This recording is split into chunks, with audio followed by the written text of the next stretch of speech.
하셨어요. 그래서 성령이 온전케 하십니다 하는 제목으로 말씀을 전하려고 나왔습니다. 기도드리겠습니다. 사랑의 하나님 아버지 감사합니다. 우리는 주님의 자녀라 또 그리스도인이라 자랑도 많습니다. 하지만 성령께서 인치심을 주시고 저희들을 새 사람으로 인정해 주시며 그 성령 안에서 온전한 사람이 되라고 말씀하십니다. 저희들 오늘 이 시간을 통해서 성령이 우리를 어떻게 온전케 하는가를 배우게 됩니다. 주님, 저희들 정말로 그리스도인으로서 성령이 인도하는 대로 온전한 사람이 되어서 주님이 원하는 대로 살아가게 하여 주시옵소서. 오늘 이 시간도 주님 앞에 맡겨오며 예수 그리스도의 이름 받들어 감사하며 기도드리옵나이다. 우리가 구속의 날까지, 우리 본문 말씀에 이런 게 있잖아요. 구속의 날까지 인치심을 받았느니라. 근데 이 인치심을 받은 사람들이 누군가? 바로 우리 그리스도인이며 주님께서 우리를 새 사람이라고 인정해 준 사람들입니다. 때문에 우리는 그리스도인이라면 주님께서는 늘상 너희는 온전한 사람이라, 부실한 사람이 아니라 온전한 사람이라. 근데 우리 이렇게 쭉 놓고 보면 부실한 사람도 그리스도인 있고 똑똑한 사람도 그리스도인 있고 다 세상적으로 놓고 보면 그렇잖아요. 그렇지만 우리는 성령 안에서 놓고 볼 때는 다 같이 온전한 사람들입니다. 부실한 사람이 따로 없어요. 다 같이 온전한 사람들이라는 거. 그래서 우리가 우리 말씀에 됐지만 그리스도인은 항상 온전한 사람이 되어야 돼요.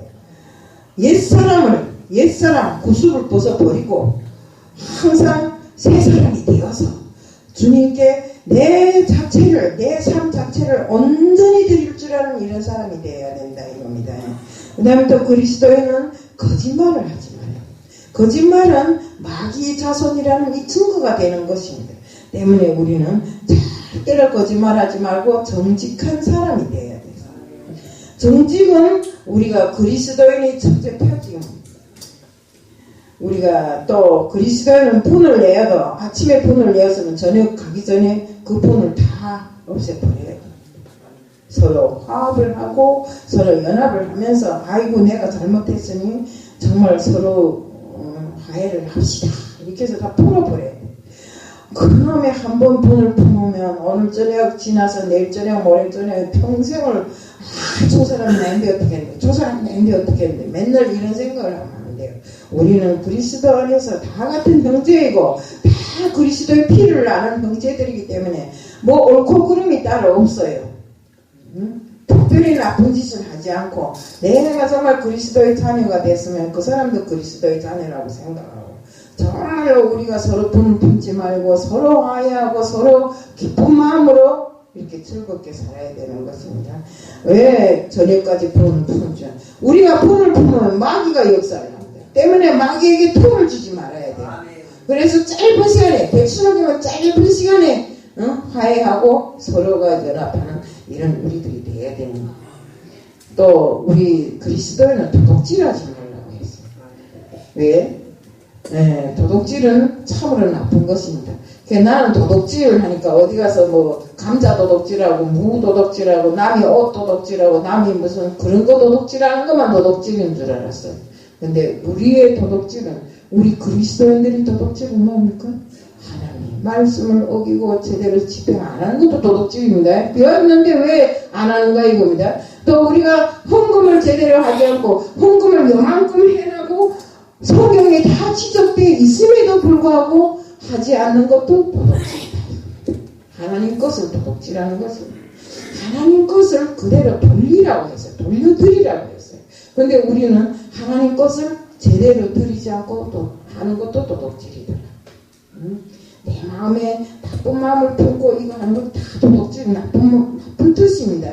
그렇기 때문에 우리는 어디 가서 남이 감자밭에 가서 감자 훔친 것만 도둑놈이 아니고 남이 옷가게에 가서 옷 훔친 것만 도둑놈이 아니고 우리의 양심이 주님의 뜻을 따르지 않은 건 다 도둑질이다.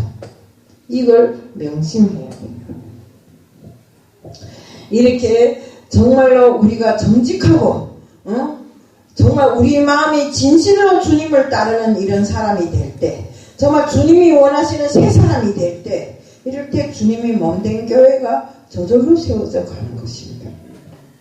우리 에베소서 4장 12절에 보면 이는 성도를 온전케 하여 그리스도의 몸을 세우려 하심이라 이렇게 되어 있습니다. 또 에베소서 1장 23절에는 교회는 그리스도의 몸이라 했고, 에베소서 4장 15절에 보면 그리스도가 교회의 머리라고 했어요. 또 고린도전서 6장 15절과 고린도전서 12장 12절부터 31절에 또 에베소서 4장 16절에도 성도들은 그의 몸에 붙어있는 지체라고 했어요. 주님을 교회의 머리라고 한 것은 모든 중심이 우리 교회의 예수 그리스도가 된다는 것을 우리는 다 알고 있어요. 예수 그리스도가 없는 교회가 있어요? 없잖아요. 예수 그리스도가 우리 교회의 머리가 되시고 우리는 그 지체가 되어서 그의 뜻을 따르는 것이 바로 교회예요. 에베소서 4장 15절에 그는 머리니 곧 그리스도라 하였습니다. 머리로부터 인지 능력을 전달받고 지체의 기능이 제 역할을 잘해야 건강한 사람이라 했어요. 우리 이 인지 능력이 제대로 안 된 사람은 지체 장애인이라 하잖아요. 때문에 우리가 이 머리로부터 역할을 제대로 분담받고, 야 아랫도리야 제대로 걸어라, 야 배야 소화를 제대로 시켜라는 게 다 머리에서 시작됩니다. 머리에서 지시가 있어야 하는 것입니다. 때문에 이것이 제대로 전달돼서 우리 몸이 건강한 것처럼 우리 예수 그리스도를 믿는 그리스도인도 역시 같습니다. 예수가 머리가 되고, 예수가 머리가 되고, 그로부터 받은 그 모든 말씀이 우리에게 뼈와 살이 되어서 우리가 그것을 제대로 먹고 그것을 제대로 소화시키고 그것으로 인해서 우리의 영향이 한층 높아지고 우리 성령이 정말 예수님과 동행할 수 있는 이런 수준이 됐을 때 우리의 교회는 정말로 어디에 내놔도 손색이 없는 이런 교회가 될 수 있는 것입니다. 몸의 지체는 각각 중요한 역할들이 있습니다. 얼굴에 아름다움이 있듯이 말에도 아름다운 말이 있어요. 정말 음식에도 맛이 있듯이 맛있는 말들이 있어요. 우주 만물에 조화가 있듯이 말에도 조화가 있습니다.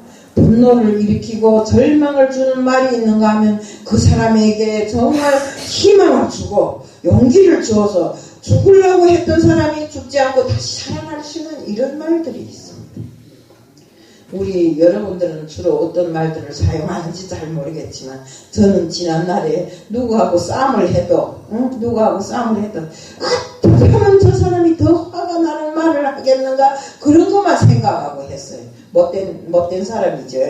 근데 이제는 안 그럽니다. 어떻게 하면 내가 저 사람을 돌려세워서 정말로 주님의 자녀로서 내 말이 효과가 있어서 그 사람도 주님을 인정하게 만들겠는가 이런 생각을 많이 하게 됩니다. 물론 능력이 요만큼밖에 안 돼서 요만큼밖에 못하지만 그래도 마음만은 철저하게 그런 생각으로 굳어 있으니 여기 있는 분들도 될수록이면 우리 삶에서 분을 내고 화를 내고 말을 진짜 악하게 하고 이런 걸 하면 안 됩니다.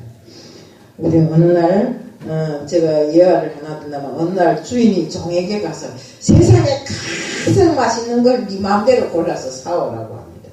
그러니까 이 사람이 시장에 돌아다니면 맛있는 거 봐도 어떤 게 맛있는지 모릅니다. 그래 딱 보니까 돼지 혀가 하나 있어요. 혀 하고 생각해볼까? 혀에는 맛도 달려있고 욕도 달려있고 좋은 입도 달려있고 다 달려있는 거 이 사람이 생각해봤어요. 혀에서 나오는 말이 가장 맛있겠다. 그래서 혀를 사왔습니다. 주인이 그랬어요. 너 왜 혀를 사왔냐? 이게 뭘 맛있다고 혀를 사왔냐고. 이 주인이 그 종이 뭐라고 뭐하는 거. 이 혀를 통해서 세상에 가장 맛있는 말이 나옵니다. 때문에 그 혀도 맛있으리라고 생각하고 혀를 사왔습니다. 이러더래요. 그 다음에 또 그랬대요 주인이. 그럼 네가 세상에 제일 맛이 없는 걸 사오라니까. 이 사람이 시장에 나가서 또 혓바닥을 사왔대요. 그럼 왜 또 혓바닥을 사왔냐? 너 날 놀리냐? 이랬대요. 그러니까 그가 종이 하는 소리가 이 세상에 가장 맛없는 욕을 하는 사람도, 말을 하는 사람은 그것도 혓바닥이라고. 이 혓바닥은 비록 세상에 사람에게 있어서 가장 작은 지체이지만 가장 위력한 거라고. 공중에 나는 그 어떤 것보다, 그 어떤 무기보다, 그 어떤 칼보다 혀가 무섭다고. 이렇게 말해요. 우리 같아요. 우리가 이 혀가 입안에 있기 때문에 잘 보이지 않아 그렇지만 이 혀를 통해서 사람을 죽이기도 하고 살리기도 하는 것이 혀입니다. 더군다나 우리 그리스도인들은 이 혀를 통해서 오로지 주님의 그 말씀과 주님이 우리에게 요구하는 그 모든 것을 혀를 통해서 얻어야 돼요. 전하고 얻고. 우리가 이렇게 혀는 비록 작은 것이고 보잘것없는 것이고 남들이 그 기억 속에는 없지만 그것은 행복을 만들기도 하고 불행을 만들기도 하는 것이 바로 혀라는 것입니다. 때문에 우리는 혀가 우리 생활에 약이 되기도 하고 독이 되기도 하고 때문에 이처럼 엄청난 위력 있는 혀를 하루도 생각 없이 움직이면서 살아가고 있는 것이 우리 인생입니다. 우리 이 혀를 가지고 별로 특별하게 생각해 본 적 없잖아요. 내 혀에서 어떤 말이 나왔는가 하는 것조차도 생각해 본 적이 없잖아요. 때문에 야고보서 3장 4절 8절에 말의 위력을 세 가지로 비유해서 말했습니다. 그 하나는 혀를 배로 비유했어요. 배는 크지만 키는 작잖아요. 배를 움직이는 그 키는 작잖아요. 말처럼 사람에게서 이렇게 큰 사람에게서 요만큼밖에 안 되는 그 혀가 이 혀를 제어하지 못하면 내 인격이 파괴되고 우리 가정이 파괴될 수도 있고 나라가 파괴될 수도 있고 지금 우리나라가 돌아가는 거 보세요. 사람들이 그 혀로 의해서 세치도 안 되는 그 혀로 의해서 나라가 막 들었다 놨다 하잖아요. 때문에 그 혀가 비록 큰 배를 작은 키로 움직이듯이 큰 사람에게 세치도 안 되는 이 혀로 세상을 움직인다는 거. 그토록 위력이 있다는 소리입니다. 또한 혀를 불로 비워요. 야고보서 3장 5절 6절에 혀는 곧 불이요 불이 세계라고 했습니다. 작은 불씨가 온 세상을 태우는 것 같이 우리 혀로 작은 지체인데 온몸을 더럽히기도 하고 인생을 불사르고 삶을 황폐하게 파괴시키는 힘을 가지고 있다는 것입니다. 때문에 말을 조심해야 됩니다. 우리가 말을 막 아무렇게나 해서는 안 됩니다. 우리는 혀는 길들일 수 없는 지체라고 했어요. 내 혀를 길들일 수 있어요? 못 드립니다. 우리가 정말 이 세상에 사자나 봄이 그 호랑이나 그 무슨 이런 것들 가장 무서운 맹수들도 우리 그 어떤 때 보면 애들이 막 맹수 등에 타기도 하고 막 이래 팔로 이래 끌어안기도 하고 그렇죠. 그렇지만 그들이 애들 물거나 원래는 그들이 잡아먹는 본성을 가지고 있잖아요. 그렇지만 그 애들을 잡아먹지 않고 그 애들과 놀아주는 게 있잖아요. 그것이 바로 그 조련사들에 의해서 길들여졌기 때문에 그들이 그렇게 하는 것입니다. 그런데 그런 맹수들도 그렇게 길들여지는데 우리의 지체인 이 혓바닥만은 절대로 길들여지지 않는다는 것입니다.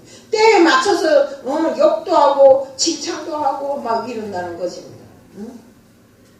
때문에 우리가 혀를 잘못 사용하면 엄청난 위력으로 인해서 사람을 죽이기도 하고 나라를 망하기도 하고 그 가정이 뻐그러지기도 하고 때문에 우리는 생명을 살리는 좋은 혀로서의 역할을 하도록 우리는 항상 조심해야 돼요. 내 마음이 혀를 항상 다스려야 돼요. 우리가 정말로 남을 원망 불평하고 남을 욕하고 또 나는 잘했는데 너는 맨날 나한테 죄만 지어 이런 식으로 생각하고 살면 이 혀가 바로 그것을 표현한다 이거. 때문에 우리는 이런 절제 못하는 혀를 절제하기 위해서 바로 이 말씀에 있는 것처럼 우리가 이 혀를 좋은 혀로 만들기 위해서 내가 노력을 많이 해야 된다 했는데 우리 또한 말에 의한 경고를 지적하고 있습니다. 에베소서 4장 29절에 무릇 더러운 말은 너희 입 밖에도 내지 말고 오직 덕을 세우는데 소용되는 대로 선한 말을 하여 듣는 자들에게 은혜를 끼치게 하라고 기록되어 있습니다. 우리의 말로 인한 상처가 가장 큽니다. 우리가 뭐 칼에 베이거나 뭐 어느 쟁기에 베었다면 이건 시간이 가면 아뭅니다. 그러지만 말에 의해서 상처를 받은 사람은 물론 시간이 가면 없어지기도 하지만 영원히 죽을 때까지 그 말이 상처가 없어지질 않아서 남하고 척지고 사는 이런 현상들이 있어요. 이것이 바로 우리가 말에 대한 그 나쁜 이런 습관입니다. 때문에 우리는 항상 말을 해도 남이 듣기 좋은 말을 골라서 해야 된다 이건데 손에 의한 말보다 폭력에 의한 말이 더 큽니다. 손에 의한 말은 한 대 얻어맞으면 아프지만 정말로 이 말에 의한 폭력을 당하면 영원토록 그 폭력이 지워지지 않은 상처를 낳는다 이건데 칼보다 무서운 것이 바로 그 말입니다. 우리 칼에 찔리는 상처보다 더 아프고 더 고통스러운 것이 말이라는 것을 맹생하고 우리는 항상 부부간에도 그렇고 자식지간에도 그렇고 이웃간에도 그렇고 나라와 민족간에도 서로가 좋은 말만 하고 서로 칭찬하는 이런 사람들이 돼야 된다는 것입니다. 바울은 말의 위력을 지적했습니다. 에베소서 4장 29절에 이제도 말했지만 무릇 더러운 말은 입 밖에도 내지 말라. 응? 그 남을 그저 남에게 덕을 끼치는 말만 하라는 것입니다.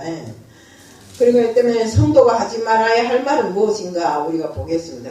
더러운 말은 입 밖에도 내지 말라 했고 유익되지 않는 말, 탐욕적인 말, 음란한 말, 상처 주는 말, 남을 비방하고 헛듣는 말, 불신앙적인 말을 더러운 말이라고 했어요. 이런 말은 입 밖에도 내지 말라는 것입니다. 왜냐하면 듣는 사람에게 상처를 주고 불신임을 주고 그 사람이 삶을 파괴하기 때문입니다. 성도가 해야 할 말이 세 가지가 있습니다. 덕을 세우는데 소용되는 말을 하라는 것입니다. 덕을 세운다는 말은 집에 기둥을 세운다는 소리입니다. 즉 기둥을 잘 세우는데 사용되는 재료처럼 쓰이는 말이 있습니다. 사람을 세워주고 이웃을 세워주는 말이 덕을 세우는 말이라고 했습니다. 또 하나는 선한 말을 하라고 했습니다. 우리가 남을 헛듣고 집어뜯는 악한 소리보다 선한 말이 정말 큰 보약입니다. 우리가 보약을 3천 먹은 것보다 나은 것이 말 한마디 잘 들은 것입니다. 때문에 우리는 듣는 사람 마음을 부드럽게 해주고 정말 그 사람이 듣고 나면 용기와 희망이 넘쳐서 위로가 되는 이런 말을 해줘야 됩니다. 긍정적인, 즉 말하면 우리는 항상 긍정적인 말을 하고 남을 높여주는 소리를 하고 남을 세워주는 이런 말을 해야 된다 이겁니다. 에이 너는 뭐 재간도 뭐 없는 게 뭐 너 거기 가서 뭘 하려고 그래. 이렇게 사람을 깔보고 내리까지 말라는 소리입니다. 또 은혜를 끼치는 말을 하라는 겁니다. 은혜를 끼친다는 말은 하나님을 생각하게 만드는 소리입니다. 우리 은혜하면 하나님으로부터 나오잖아요. 때문에 우리가 하나님을 생각하는 이런 믿음의 말만 해야 된다 이겁니다. 믿음을 떠난 것은 그 어떤 것도 은혜가 안 된다 이겁니다. 여기까지 온 것이 하나님이 전적인 은혜이라는 것을 우리가 다 알고 있잖아요. 은혜 하면서도 은혜를 받고 있으면서도 또 은혜를 알면서도 실전에 들어가서는 아니다 하고 인정하는 사람들도 또 많더라고요. 하나님과 함께 했을 때는 고백이 결국은 은혜를 끼치는 말입니다. 듣는 사람에게 소망을 주는 말입니다. 칭찬하는 말입니다. 자녀를 칭찬 많이 하세요. 또 아내와 남편을 서로 칭찬해 줄래게 하세요. 또 교회를 칭찬하고 성도를 칭찬하세요. 칭찬은 고래도 춤춥니다. 목사라고 해서 하늘에 이름을 걸고 있다 해서 다 완전한 사람이 아닙니다. 그 사람도 실수할 때가 있고 어느 성도라 해서 다 완전하지 않아요. 실수하고 잘못된 길을 갈 수도 있고 넘어질 수도 있고 병에 시달릴 수도 있고 이럴 때 정말 그에게 힘이 되는 칭찬을 많이 해주세요. 그러면 또 우리가 수고하는 사람들을 위해서 칭찬을 많이 해주면 결국엔 칭찬받은 사람은 항상 즐거워요. 뭐 나이 많다고 칭찬했다고 이러지를 않아요. 칭찬받으면 어쨌든 나이 많은 사람도 마음이 즐겁고 젊은 사람도 마음이 즐겁고 내가 이거 한 번 하려고 생각했던 걸 2번 하고 3번 하게 된다 이겁니다. 그렇기 때문에 우리는 항상 칭찬을 아끼지 말아야 됩니다. 그러면 칭찬이 돈이 들어요? 아끼지 말고 하세요. 아이고 우리 목사님 평생을 이렇게 수고해서 이 교회를 여기까지 이끌어왔는데 목사님 감사합니다. 이 말 한마디가 돈 들어가는 것도 아니잖아요. 그러니 우리는 남을 위해서 칭찬을 아끼지 말고 하자. 또 우리는 정말 감사를 고백하는 말을 많이 해야 돼요. 우리가 여기서 수고하는 모든 분들 우리가 감사해야 되잖아. 하나님 은혜도 물론 감사하지만 하나님의 은혜로 같이 수고하는 모든 그 지체들을 함께 감사로 고백하는 것이 좋습니다. 또 우리 이것 때문에 우리는 서로에게 은혜를 끼치는 말을 많이 알고 살자는 거, 이걸 부탁드리고 싶습니다. 또 성령을 근심되게 하지 말라고 했어요. 에베소서 4장 30절에 보면 하나님이 성령을 근심되게 하지 말라. 그 안에서 너희가 구원이 날까지 인치심을 받았느니라고 했습니다.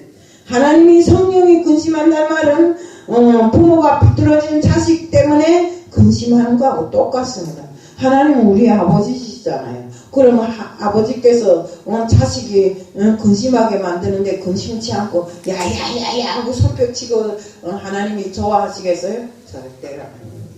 때문에 우리는 어떤 일이 있어도 정말 성령님이 기뻐하시는 일만 우리가 해야 된다 이거입니다. 성령은 단순히 능력이나 감화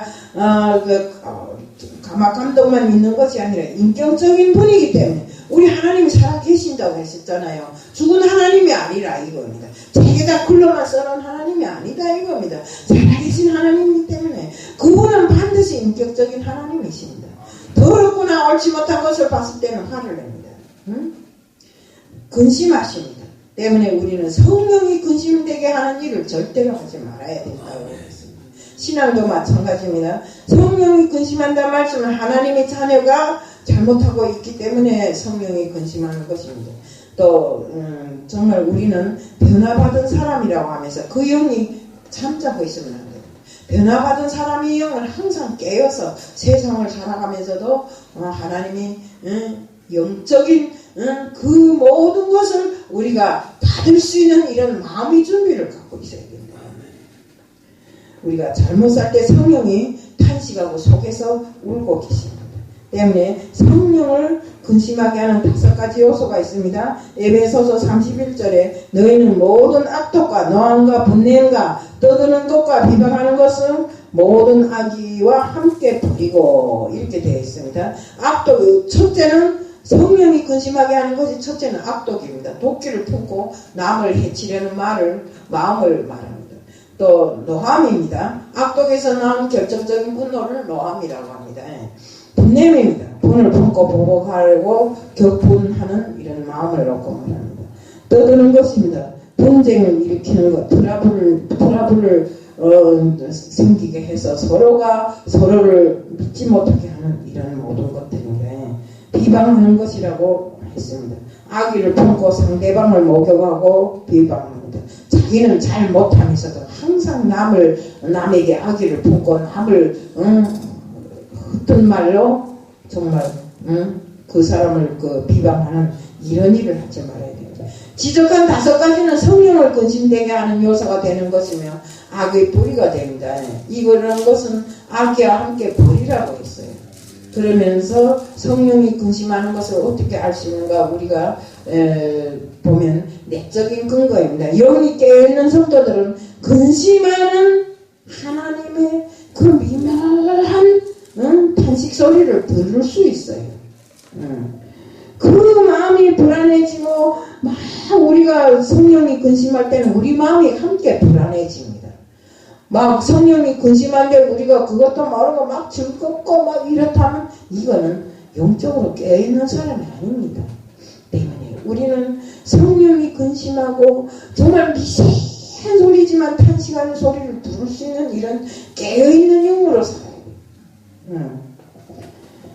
그리고 우리 마음에 자꾸 생각지 못한 문제가 생기고 길이 막히고 또 고난이 오고 관계가 뒤틀리는 것이 우연한 사실이 아닙니다. 왜? 성령이 성령을 근심하게 했기 때문에 우리의 모든 것이 쭉쭉쭉쭉 대도를 통해서 잘 나가는 것처럼 잘 나가지를 못한다 이겁니다.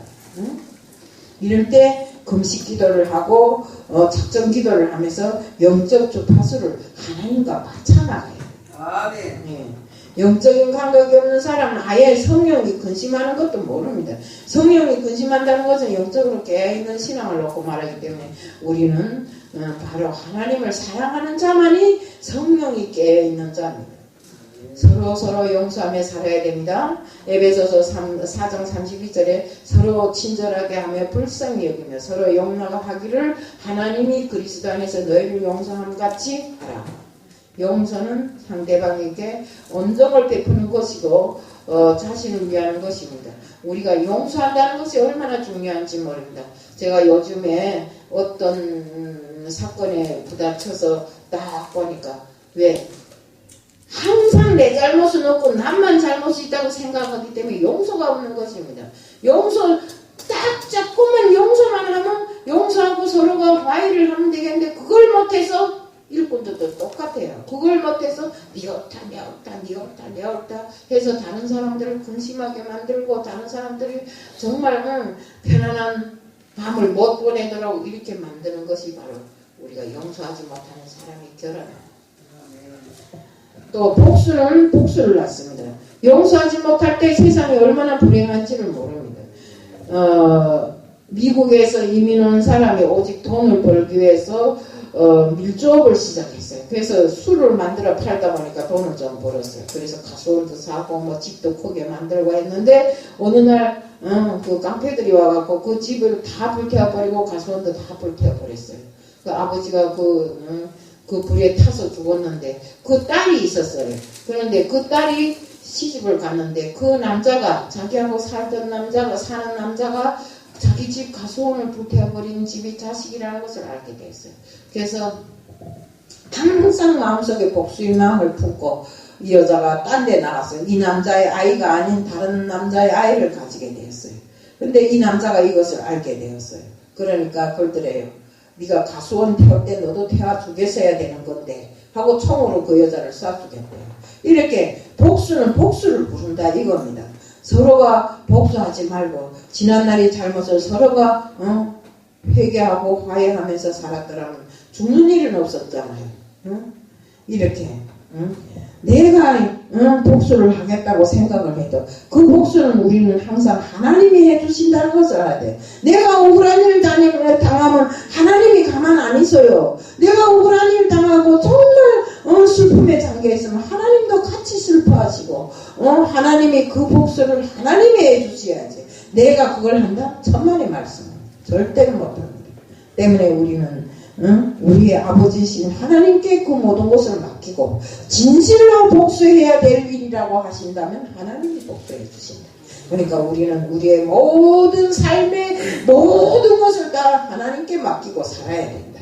하나님은 정말로 자지도 아니하시고 그것을 다 보고 계시잖아요.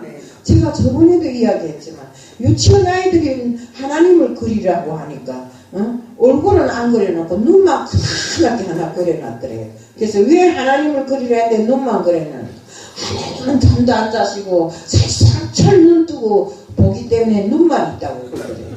그것처럼 아이들도 이해하는 이 말을 우리가 이해 못하면 안 된다 이겁니다. 아이들 마음에 하나님은 살짝철 눈을 뜨고 우리를 살펴보고 있다는 것을 알고 있잖아요. 근데 우리는 왜 모르는가? 밤낮 배우고 밤낮 들으면서도 모르는 것은 우리들이 잘못이다. 우리는 늘상 하나님을 배우기 위해서 노력해야 됩니다.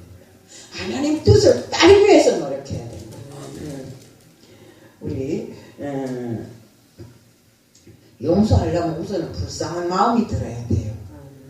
손양원 목사님을 아시죠? 손양원 목사님이 자기 아들을 죽인 죄인을 감옥에서 빼내오고 그를 양아들로 맞았어요. 그게 쉬웠겠어요? 쉽지 않아요. 하나님의 마음이 그에게 없었다면 그런 일을 하지도 못해요. 이렇게 정말로 주님은 어땠어요? 주를 십자가에 못 박으라고 외친 사람들까지도 다 용서하지 않았습니까? 응? 그들의 죄를 위해서 주님께서 십자가에 달리시고 피를 흘리시고, 응? 정말로 그런 것도 모르는 사람들이 그게 사람입니까? 우리 역시도 같습니다. 주님이 우리를 위해서 십자가에 달리시고 그 모든 피와 물과 피를 다 흘리셔서 우리 죄를 다 씻겨나가게 하시고, 아직도 주님을 믿는다 하면서도 겁발림만 하고 있다 이겁니다. 내가 진실로 주님이 자녀가 되어서 주님 앞에 내 삶이 전반을 드리는 이런 사람들이 못 되고 있더라 이겁니다. 인생은 참으로 길다 보면 100년이고 짧다 보면 70년인데 제가 요즘에 많은 것을 느끼고 있어요. 막 펄펄 살아서 막 주님을 외치고 막 소리 외치고 다니던 사람도 코로나라는 눈에 보이지 않는 병균에 의해서 딱 잡혀가지고 오늘 죽겠는지 내일 죽겠는지 그 입에서 주님도 못 외우면서 이런 인생인데 우리가 주님 앞에 맡긴 그 인생이 주님께서 끝까지 책임질 수 있도록 하면 우리가 살아야 된다 이겁니다. 제가 이 먼저 말씀드린 그 모든 것을 지켜나가면서 우리는 진실로 주님의 자녀다. 또 그러고 내 혼자만 잘난치 하지 말고 남을 용서하고 남을 불쌍히 여기고 남을 사랑할 수 있는 마음을 지니고 살자. 그리고 내가 가진 모든 것이 내 것이 아니다. 우리가 살고 있는 그 모든 것은 하나님의 것이요. 오늘 데려갈지 내일 데려갈지 어느 순서는 있어도 하나님이 데려가는 순서는 우리는 몰라요. 때문에 우리는 항상 손에다 꼭 쥐고 내 것이 아깝다고 소리 지르지 말고 서로 없는 사람들을 위해서 나누고 베풀고 이래서 이 안에 있는 우리들 모두는 한 집안 식구가 되어서 형제가 되어서 정말로 어디에 나가도 우리는 손색 없는 가족처럼 지내는 사람들이 되어야 된다.